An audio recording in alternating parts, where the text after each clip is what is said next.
Hello everyone. आप लोग का फिर से स्वागत है हमारे यूट्यूब चैनल पर जिसका नाम है इजी लर्न। आज बेटा हम लोग जिस टॉपिक पे डिस्कस करेंगे वो सेल का बहुत ही इम्पोर्टेंट टॉपिक है। That name is mitochondria.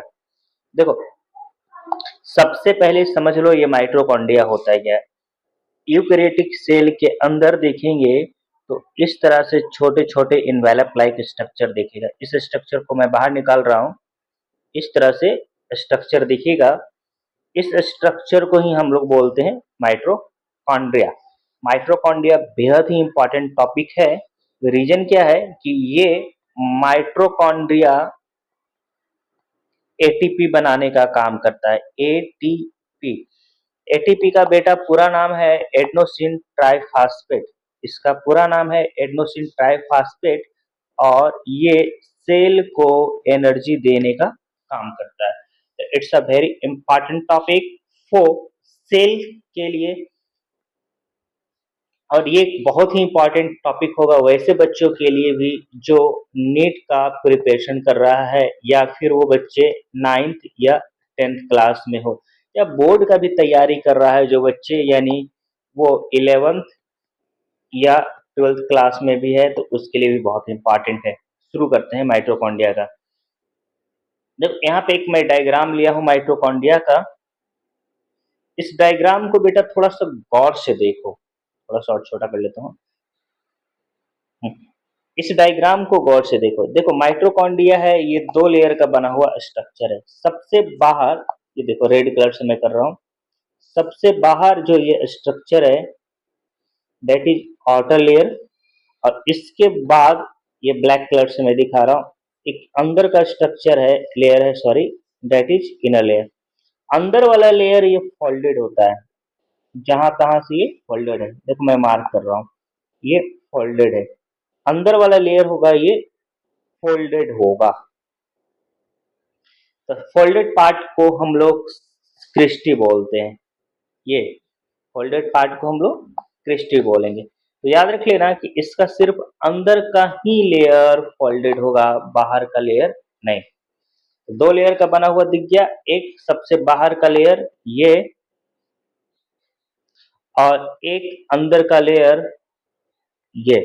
और अंदर का लेयर मैंने बताया ये बहुत जगह क्या होगा इस तरह से फोल्डेड होगा। यहाँ पे फोल्ड है, यहाँ पे फोल्ड है। जूम करता हूँ, देखो यहाँ पे ये फोल्डेड है, यहाँ पे ये फोल्डेड है, यहाँ पे फोल्डेड है, यहाँ पे फोल्डेड है, यहाँ पे फोल्डेड है। और इस फोल्डेड पार्ट को हम लोग क्या बोलते हैं, क्रिस्टी। ठीक है। एक चीज तो यहाँ पे समझ में आ गया कि माइटोकॉन्ड्रिया जनरली दो लेयर का बना हुआ स्ट्रक्चर है। सबसे बाहर का जो लेयर होगा वो फोल्डेड नहीं होगा, ये आउटर माइटोकॉन्ड्रियल मेम्ब्रेन होगा। और अंदर का जो स्ट्रक्चर होगा ये ये फोल्डेड होगा, ये इनर माइटोकॉन्ड्रियल मेम्ब्रेन होगा। दो लेयर का बना हुआ है। और फोल्डेड पार्ट को हम लोग क्या बोलेंगे, सिस्टी बोलेंगे।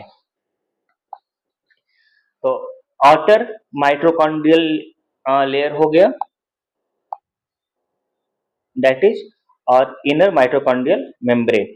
दोनों मेम्ब्रेन के बीच में एक गौर से देखो स्पेस है। इस वाले डायग्राम को देखो, दोनों मेम्ब्रेन के बीच में गौर से देखेंगे तो ये स्पेस दिख रहा है यहाँ से यहाँ के बीच में।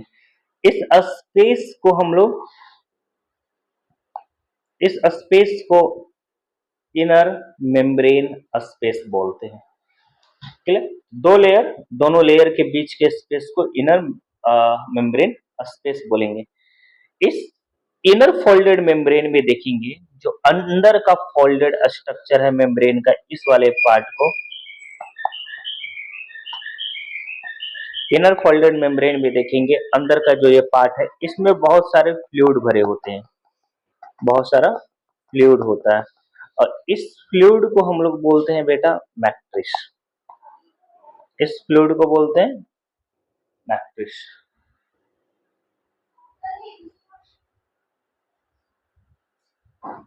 क्लियर। देखो मैट्रिक्स जनरली वैसे मटेरियल को बोलते हैं जिसमें फ्लूइड में कुछ एलिमेंट होगा, प्रोटीनियस सब्सटेंस होगा तो मैट्रिक्स बोलेंगे।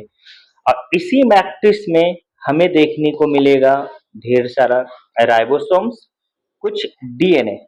न्यूक्लियस के बाद माइटोकॉन्ड्रिया एक ऐसा स्ट्रक्चर जिसके पास अपना डीएनए होता है, और कुछ अनदर पार्टिकल्स होंगे जिसे एफ पार्टिकल या F1 पार्टिकल कहते हैं। वापस आते हैं माइटोकॉन्ड्रिया में, हम लोग बहुत सारी चीज देखें। तो माइटोकॉन्ड्रिया बताया मैंने कि ये 2 लेयर का बना हुआ स्ट्रक्चर है। माइटोकॉन्ड्रिया डबल मेम्ब्रेनस स्ट्रक्चर है, 2 लेयर का बना हुआ स्ट्रक्चर है। सेल के अंदर है तो हम लोग इसे ऑर्गेनेल्स कहेंगे। सेल के अंदर जो भी स्ट्रक्चर साइटोप्लाज्म में होगा उस स्ट्रक्चर को हम लोग ऑर्गेनेल्स कहते हैं। लाइक माइटोकॉन्ड्रिया, न्यूक्लियस, ये सब ऑर्गेनेल्स है। माइटोकॉन्ड्रिया देखेंगे तो माइटोकॉन्ड्रिया हमें सिर्फ यूकैरियोटिक सेल्स में ही देखने को मिलेगा। यूकैरियोटिक सेल मतलब सेल जिसके पास न्यूक्लियस है उसे हम लोग यूकैरियोटिक सेल कहेंगे। तो माइटोकॉन्ड्रिया यूकैरियोटिक सेल में ही देखने को मिलता है। इसे माइटोकॉन्ड्रिया को पावर हाउस ऑफ सेल कहते हैं, बिकॉज माइटोकॉन्ड्रिया के अंदर जो मैट्रिक्स है बेटा उसमें एटीपी का सिंथेसिस होता है। एटीपी एनर्जी प्रोवाइडिंग एलिमेंट है। एटीपी का हमेशा याद रखना, ये करेंसी है एनर्जी देने का। सेल के अंदर एटीपी ही टूटता है, एनर्जी प्रोवाइड करता है। न्यूक्लियस के बाद माइटोकॉन्ड्रिया ही एक ऐसा स्ट्रक्चर है जिसके पास अपना डीएनए होगा। और साइटोप्लाज्म के और एंडोप्लाज्मिक रेटिकुलम के बाद माइटोकॉन्ड्रिया स्ट्रक्चर है जिसके पास राइबोसोम्स होंगे। देखो ये डीएनए हमें दिखेगा न्यूक्लियस के अंदर, और न्यूक्लियस के अलावा माइटोकॉन्ड्रिया के पास भी अपना डीएनए है, जिसके कारण ये अपना डुप्लीकेट बना सकता है डीएनए होने के कारण। और न्यूक्लियस सॉरी साइटोप्लाज्म और एंडोप्लाज्म रेटिकुलम के बाद देखेंगे इसमें हमें राइबोसोम्स देखने को मिलता है। राइबोसोम्स रफ एंडोप्लाज्मिक रेटिकुलम और प्लस साइटोप्लाज्म में देखने को मिलता है। इसके अलावा यहाँ पे भी राइबोसोम्स दिखेगा। जहां भी राइबोसोम्स होगा वहां प्रोटीन का सिंथेसिस होगा, दैट मींस ये प्रोटीन भी सिंथेसिस करेगा। यहाँ तक क्लियर है। ये अपने जैसा डुप्लीकेट बना सकता है, इसीलिए इसे हम लोग सेमी ऑटोनोमस कहते हैं। इसका फंक्शन तो कंट्रोल होता है न्यूक्लियस के द्वारा ही, बट इसके पास डीएनए होता है तो ये सेमी ऑटोनोमस हो गया। आते हैं माइटोकॉन्ड्रिया के स्ट्रक्चर के बारे में डिस्कस कर रहे थे। जनरली देखो जितने सारे स्ट्रक्चर अभी हम लोगों ने पढ़ा उस सारे स्ट्रक्चर को 4 कैटेगरी में हम लोग डिवाइड कर लेंगे। सबसे बाहर का लेयर आउटर मेम्ब्रेन यानी आउटर माइटोकॉन्ड्रियल मेम्ब्रेन, अंदर का लेयर जो फोल्डेड था दैट इज इनर मेम्ब्रेन। ये दोनों मेम्ब्रेन के बीच में जो स्पेस था that is inter membrane space और इंटर मेम्ब्रेन स्पेस। और इनर मेम्ब्रेन में जो फ्लूइड था उसे हम लोग मैट्रिक्स कह रहे थे, और मैट्रिक्स में ही हमें DNA plus ribosomes plus F और F1 पार्टिकल्स देखने को ये मिल रहा था। और मैट्रिक्स फ्लूइड है, और ये जनरली जो मैट्रिक्स होता है बेटा ये मैट्रिक्स इनर मेम्ब्रेन के अंदर होगा। यहाँ तक क्लियर। डायग्राम को एक बार फिर से हम लोग देख लेते हैं। ये एक स्केच डायग्राम है। सबसे बाहर का ये जो लेयर आउटर मेम्ब्रेन, और ये अंदर का membrane that is inner membrane. Inner membrane का ये फोल्डेड वाला पार्ट है, ठीक है। यहाँ पे भी देखो फोल्डेड वाला पार्ट है, फोल्डेड वाला पार्ट है ये, इसे हम लोग क्रिस्टी बोले। और इस फोल्डेड वाले पार्ट के अंदर बहुत सारा फ्लूइड देखने को मिलेगा। इस फ्लूइड को हम लोग मैट्रिक्स बोलते हैं। क्लियर। मैट्रिक्स के अंदर हमें डीएनए दिखेगा, राइबोसोम्स दिखेंगे और कुछ पार्टिकल्स दिखेंगे। वो पार्टिकल जनरली होगा एफ पार्टिकल्स, एफ पार्टिकल या F1 भी इसे हम लोग बोलते हैं। ये स्ट्रक्चर था माइटोकॉन्ड्रिया का। अब डिस्कस करते हैं माइटोकॉन्ड्रिया का सबसे पहला structure that is outer membrane. Mitochondria का सबसे बाहर का जो मेम्ब्रेन है उसके बारे में हम लोग डिस्कस करते हैं। देखो, ऑटम मेम्ब्रेन का सरफेस देखेंगे, ये स्मूथ होगा। ऑटम मेम्ब्रेन जनरली स्मूथ देखने को मिलेगा, वही इनर मेम्ब्रेन देख रहे थे वो फोल्डेड था। सॉरी। ऑटो मेम्ब्रेन पे देखेंगे बहुत सारे जो मॉलिक्यूल्स होते हैं वो ऑटो मेम्ब्रेन को क्रॉस होके पास होते रहता है। ये जैसे माइटोकॉन्ड्रिया का ऑटो मेम्ब्रेन है, बहुत सारे मॉलिक्यूल्स ये जो मेम्ब्रेन है, मेम्ब्रेन को ही क्रॉस होकर अंदर आते हैं। ठीक है, इसमें पोरिन प्रोटीन होता है ऑटो मेम्ब्रेन में, जो कंट्रोल करता है कौन सा सब्सटेंस अंदर जाएगा और कौन सा सब्सटेंस बाहर आएगा। यहाँ पे डायग्राम पे वापस आते हैं। देखो बेटा, ये वाले part outer membrane, red colour से मैं कर रहा हूँ, ये आउटर मेम्ब्रेन। आउटर मेम्ब्रेन जो बना होता है वो प्रोटीन से बना होता है, और जिस प्रोटीन से बना होता है उस प्रोटीन का नाम पोरिन प्रोटीन है। और आउटर मेम्ब्रेन ही अलाउ करता है कि कौन सा मटेरियल अंदर जाएगा और अंदर से कौन सा मटेरियल बाहर आएगा। कुल मिला के बात यह है कि आउटर मेम्ब्रेन ये माइटोकॉन्ड्रिया के अंदर कौन सा मटेरियल जाएगा कौन सा मटेरियल नहीं जाएगा उसका अलाव को कंट्रोल करता है। नेक्स्ट अगर स्ट्रक्चर की बात कर लेते हैं तो नेक्स्ट स्ट्रक्चर है that is inner membrane. Outer membrane के बाद जो अंदर वाला मेम्ब्रेन था जो फोल्डेड है, दैट इज इनर मेम्ब्रेन। देखो, इनर मेम्ब्रेन अंदर से मुड़ा हुआ था, जिसे हम लोग क्रिस्टी बोलते हैं। इसे सृष्टि या क्रिस्टी जो भी आपका प्रोनाउंसिएशन होगा उसे देख लेना। ठीक है, क्रिस्टी पे बहुत सारा एटीपी का सिंथेसिस होता है। ठीक है, एटीपी सिंथेसिस होने के लिए एंजाइम चाहिए, तो एटीपी सिंथेसिस एंजाइम भी ऑटम इनर मेम्ब्रेन पे होगा। साथ में ये एटीसी के प्रोटीन, यानी एटीसी करने का मतलब है electron transport protein, inner membrane पे बना हुआ होता है। और ये अलाउ करेगा कि जो मटेरियल अंदर जाएगा या नहीं, सेलेक्ट करेगा मटेरियल को और अलाउ करेगा अंदर और बाहर जाने के लिए। यहाँ पे डायग्राम में देखो, यहाँ पे एटीपी सिंथेसिस एंजाइम है ये देखिए, इसे मैं रेड कलर से करता हूँ, ये एटीपी सिंथेसिस एंजाइम है। तो एटीपी सिंथेसिस होने के लिए जो मटेरियल है वो आपका आउटर मेम्ब्रेन से फिर इनर मेम्ब्रेन उसे अंदर भेजेगा, यानी सेलेक्ट करके ही भेजेगा कौन सा अंदर इस मैट्रिक्स में मटेरियल जाना चाहिए, ये मैट्रिक्स है, कौन सा मटेरियल जाना चाहिए और कौन सा नहीं चाहिए। तो बाहर का लेयर है जो आपका अलाउ करेगा सब्सटेंस को अंदर को, और अंदर वाला लेयर है कि मटेरियल को सेलेक्ट करेगा और इंटर करेगा। जिस मटेरियल को वो सेलेक्ट करके अंदर भेजेगा वही मैट्रिक्स में जाएगा और मेटाबॉलिज्म होगा, अदरवाइज नहीं होगा। इसीलिए जो अंदर का लेयर है यानी इनर मेम्ब्रेन है माइटोकॉन्ड्रिया का, उसे हम लोग सेलेक्टिवली परमेबल मेम्ब्रेन भी कहते हैं।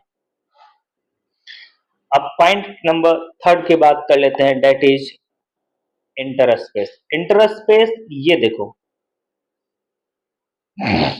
ये जो दोनों मेम्ब्रेन का बीच का जो स्पेस है इसे हम लोग इंटरस्पेस कहते हैं।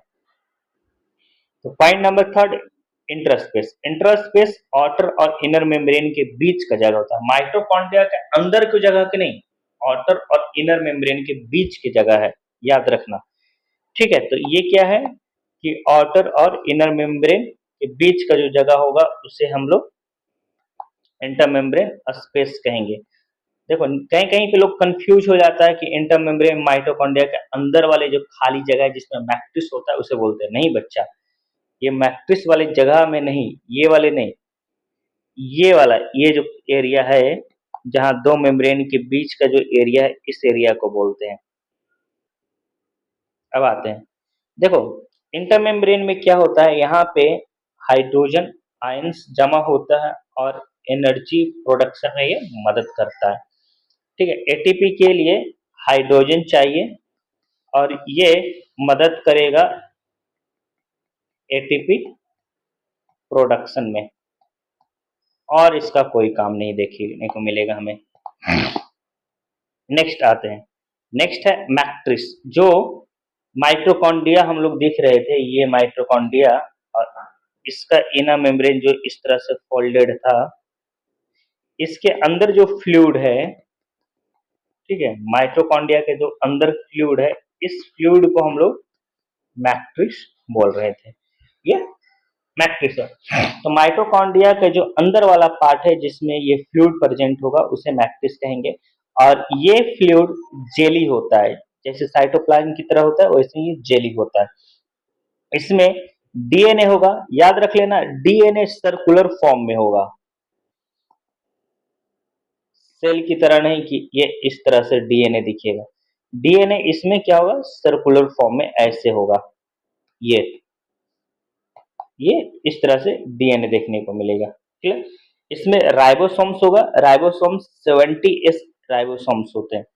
जनरली जहां पे भी राइबोसोम्स हम लोग सेल में देखेंगे वो 80s राइबोसोम्स होता है, बट इसमें राइबोसोम्स देखेंगे वो क्या है, आपका 70s राइबोसोम्स है। ठीक है। क्रेब साइकिल के एंजाइम्स इसमें होंगे, टीआरएनए और कुछ पार्टिकल्स देखने को मिलेगा। देखो, आरएनए 3 तरह के होते हैं, ठीक है, एक टीआरएनए, एमआरएनए और एक आरआरएनए। इसमें जो ट्रांसफर राइबोसोमल न्यूक्लिक एसिड है टीआरएनए, वो इसमें देखने को मिलेगा। माइटोकॉन्ड्रिया के काम, देखो क्लास में अभी हम लोग डिस्कस करते करते इसका स्ट्रक्चर वगैरह डिस्कस करते करते इसका ऑलमोस्ट फंक्शन हम लोग पढ़ लिए। माइटोकॉन्ड्रिया का सबसे इंपॉर्टेंट काम है एटीपी बनाएगा। एटीपी यानी एनर्जी जो प्रोड्यूस करने वाले एलिमेंट है उसे ये बनाने का काम करेगा। एटीपी का फॉर्मेशन करेगा, सिंथेसिस करेगा, ठीक है। एरोबिक रेस्पिरेशन के द्वारा जो एटीपी बनता है, एरोबिक देखो रेस्पिरेशन 2 तरह के होते हैं, एक एनारोबिक होता है, एक एरोबिक होता है। एरोबिक रेस्पिरेशन होगा, इसके लिए ऑक्सीजन की रिक्वायर होगी, ऑक्सीजन के प्रेजेंस में ये रेस्पिरेशन जो होगा उसे एरोबिक बोलेंगे। और एक होता है एनएरोबिक रेस्पिरेशन। एनएरोबिक रेस्पिरेशन होगा, इसमें ऑक्सीजन की नीड नहीं होगी, ये आर्कियोबैक्टीरिया सब देखने को मिलेगा। तो एरोबिक रेस्पिरेशन में एटीपी अधिक बनता है और अनएरोबिक रेस्पिरेशन में एटीपी कम बनता है, तो इसमें एटीपी अधिक बनेगा। क्रेब साइकिल देखेंगे, ये एक मेटाबॉलिक का पार्ट है जो मैट्रिक्स के अंदर होता है। मैट्रिक्स के अंदर देखो जहां पे फ्लूइड मटेरियल होगा वहां पे मेटाबॉलिक रिएक्शंस देखने को मिलेगा। इलेक्ट्रॉन ट्रांसपोर्ट चेन यानी ईटीसी जो होगा इनर मेम्ब्रेन पे होता है और ये गर्मी पैदा यानी थर्मोजेनेसिस के काम करेगा। विशेष रूप से खास करके देखेंगे जो फैट वाले सेल होता है उसमें ये देखने को मिलेगा। यानी ईटीसी देखेंगे माइटोकॉन्ड्रिया के इनर मेम्ब्रेन पे होता है और ये थर्मोजेनेसिस का काम करता है। थर्मोजेनेसिस का मतलब है एनर्जी यानी हीट प्रोड्यूस करना, और ज्यादातर ये फैट वाले जो सेल्स होते हैं, फैटी सेल्स, उसमें देखने को मिलेगा। नेक्स्ट इसका फंक्शन देखेंगे तो ये एपोटोसिस, एपोटोसिस का मतलब होता है कि ये सेल खुद को मार देना, एक टाइम के बाद सेल खुद को मारता है, उसे एपोटेसिस कहते हैं, यानी सेल डेथ भी का कंट्रोल करने का भी काम करता है। कैल्शियम आयन ये स्टोर करने का काम करेगा बहुत सारा, इसमें देखें कैल्शियम स्टोर होगा। कुछ एस्ट्रॉइड और एमिनो एसिड का भी सिंथेसिस देखेंगे माइटोकॉन्ड्रिया के अंदर देखने को मिलेगा। Conclusion, Mitochondria are the vital double membrane bonded organelles found in all eukaryotic cells. RBC छोड़कर सभी यूकैरियोटिक सेल्स में माइटोकॉन्ड्रिया दिखेगा। एक्सेप्शन याद रख लेना, ये आरबीसी को छोड़कर जितने सारे यूकैरियोटिक सेल्स होंगे वो सब में माइटोकॉन्ड्रिया देखने को मिलेगा। और they play a central role in energy production by generating ATP. ATP generation में देखेंगे तो ये सबसे इंपॉर्टेंट रोल प्ले करता है। एटीपी एनर्जी प्रोवाइड करने वाले एलिमेंट है through the aerobic respiration. ATP ये जब भी प्रोड्यूस करेगा तो इसके लिए ऑक्सीजन की नीड होगी। ऑक्सीजन के प्रेजेंस में अगर रेस्पिरेशन होता है तो दैट इज एरोबिक, और उसके अब्सेंस में यानी ऑक्सीजन के अब्सेंस में होगा that is anaerobic.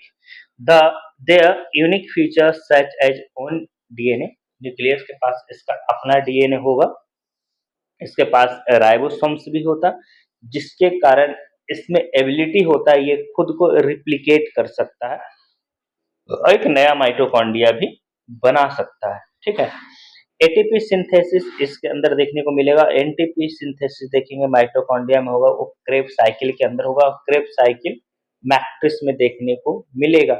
Electron transport chain एपोटिस यानी सेल मरना, कैल्शियम को स्टोर करने का काम करेगा। थर्मोजेनेसिस यानी हीट प्रोडक्शन, ये सब सेल के मेम्ब्रेन और मैट्रिक्स में देखने को मिलेगा।